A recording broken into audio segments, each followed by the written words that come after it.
নমস্কাৰ, good morning. মই পলাশ, আপোনালোকে চাই আছে পলাশ আছাম। এটা বহুত বেছি ভাল আপডেট লৈ আহিছোঁ। যিহেতু আমাৰ অসম পুলিচৰ বৰ্তমান এক্সাম হ'বলগীয়া আছে, যিহেতু CM ছাৰেও কিছুমান ডেট দিছে এক্সাম, আৰু লগতে ফেব্ৰুৱাৰী মাহতে আমাৰ অসম পুলিচৰ এক্সাম হোৱাৰ কথা কৈছে, ফেব্ৰুৱাৰী মাৰ্চ মাহত। এতিয়া বৰ্তমান মোৰ হাতত এখন লিষ্ট পৰিছে, আৰু সেইখন লিষ্টত উল্লেখ আছে। মই লিষ্টখন ডাইৰেক্ট দেখাই নিদিওঁ তোমালোকক। মই এটা লিষ্টখনত যিটো উল্লেখ আছে মই সেইটো ক'ম। তোমালোকে খালি ভালকৈ পঢ়া শুনা ষ্টাৰ্ট কৰি দিয়া। অসম পুলিচৰ এক্সাম আৰু বেছি দিন নাই, তোমালোকৰ হাতত মাত্ৰ 20 দিনমান আছে এক্সামৰ কাৰণে। তোমালোকে এই 10 দিনৰ সময়তে তোমালোকৰ হয়তো অফিচিয়েলিভাৱে নতুন আপডেট আহিব SLPIBত। যিহেতু মই নটিছখন বৰ্তমান SLPIBত প্ৰকাশ হোৱা নাই, মই পাইছোঁ নটিছখন মোক শ্বেয়াৰ কৰিছে, সেয়েহে মই নটিছখন দেখাই নিদিওঁ। কাৰণ যোৱাবাৰ এনেকৈ 2-3খন বহুত ফেক নটিছ প্ৰকাশ পাইছিলে, সেইবিলাক কোনোবাই ভাইৰেল কৰিছিলে। আৰু লগতে এতিয়া আছাম পুলিচৰ এক্সাম ডেট যিহেতু সকলোৱে কমেণ্ট কৰি আছিলে, পাক্কা মানে তোমালোকৰ এক্সাম ডেটটো কিমান তাৰিখে হ'ব, লগতে সেইটো মই আজি জনাব কাৰণে চেষ্টা কৰিছোঁ। সকলোৱে ভিডিঅ'টো চাই থকা লাষ্টলৈকে, তেতিয়া মই কৰিম অসম পুলিচৰ exam date, cut off list বা তেওঁলোকৰ কেতিয়া হ'ব। আৰু লগতে যদি চেনেলটো প্ৰথম চাই আছা পলাশ আছাম ইউটিউব চেনেলটো, তো ছাবস্ক্ৰাইব কৰি ল'বা, তেতিয়া এই ধৰণৰ চাকৰি খবৰ বাতৰি পাই থাকিবা। আৰু যিহেতু সকলোৱে বহুত কষ্ট কৰি অসম পুলিচৰ এক্সামৰ কাৰণে ৱেইট কৰি আছে, আৰু বৰ্তমান আমাৰ অসম পুলিচৰ গ্ৰেড 4 যিবিলাক ভেকেঞ্চি আছে তেওঁলোকৰ ইণ্টাৰভিউ চলি আছে। আৰু ফেব্ৰুৱাৰী মাৰ্চ মাহৰ ভিতৰতে আমাৰ CM ছাৰে ADRE যিটো আমাৰ এক্সাম হৈ গ'ল, তেওঁলোকৰ যিটো আমাৰ এক্সাম হৈ যোৱা লিষ্ট দিম বুলি কৈছে ফেব্ৰুৱাৰী মাৰ্চ মাহতে। বহুত এটা ভাল কথা। আৰু লগতে অসম পুলিচৰ এক্সামটো ডেট যিহেতু সকলোৱে জানিবৰ কাৰণে কমেণ্ট কৰি আছিলে, বিচাৰি আছে, মই জনাই দিওঁ।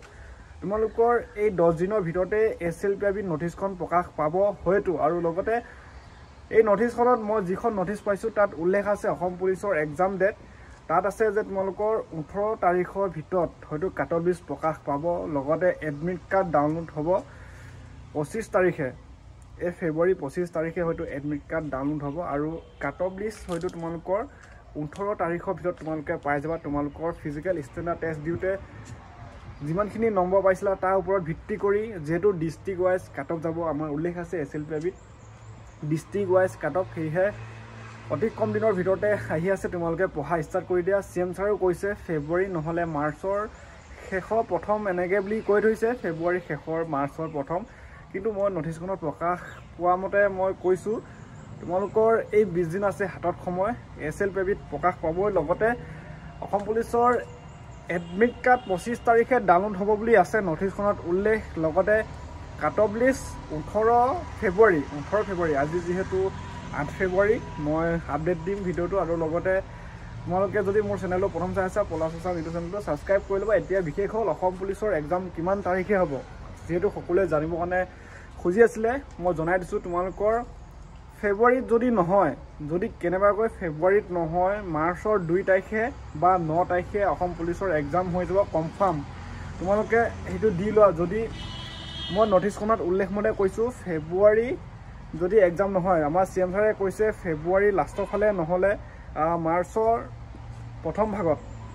সেয়েহে যদি ফেব্ৰুৱাৰীত কেনেবাকৈ অসম পুলিচৰ ৰিটেন এক্সাম নহয়, তেতিয়া এক্সামটো হ'ব মাৰ্চৰ 2 তাৰিখে নাইবা 9 তাৰিখে। যিহেতু 2 তাৰিখে আৰু 9 তাৰিখে ডেট আছে, মই নটিছখন পাইছোঁ মানে, সেয়েহে শ্বেয়াৰ কৰি দিওঁ। আৰু লগতে যদি পলাশ আছাম ইউটিউব চেনেলটো চাই প্ৰথমবাৰ ছাবস্ক্ৰাইব কৰি ল'বা, তেতিয়া এই ধৰণৰ চাকৰি খবৰ বাতৰি পাই থাকিবা। লগতে নতুন নতুন চাকৰি কেনেকুৱা ধৰণৰ কি সেইবিলাকো আপডেট দিব চেষ্টা কৰিম।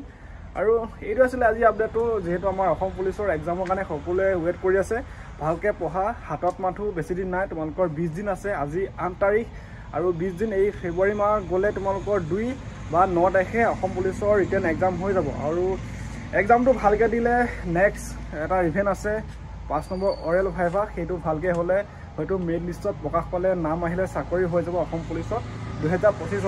আৰু সেয়েহে আপডেটটো দিলোঁ। সকলোৱে ইমান মানে চিন্তা হৈ আছে অসম পুলিচৰ এক্সামক লৈ, সেয়েহে মই মোৰ ফালৰ পৰা যিমানখিনি পাৰোঁ শ্বেয়াৰ কৰিছোঁৱেই। আৰু সেয়েহে জনালোঁ 2 তাৰিখে নহ'লে 9 তাৰিখে এক্সাম হ'ব। যদি মাৰ্চত হয় প্ৰথম সপ্তাহৰ ভিতৰত, আৰু যদি ফেব্ৰুৱাৰীত হয় লাষ্টৰ ফালে হ'ব। তোমালোকে খালি ভালকৈ পঢ়া শুনা ষ্টাৰ্ট কৰি দিয়া।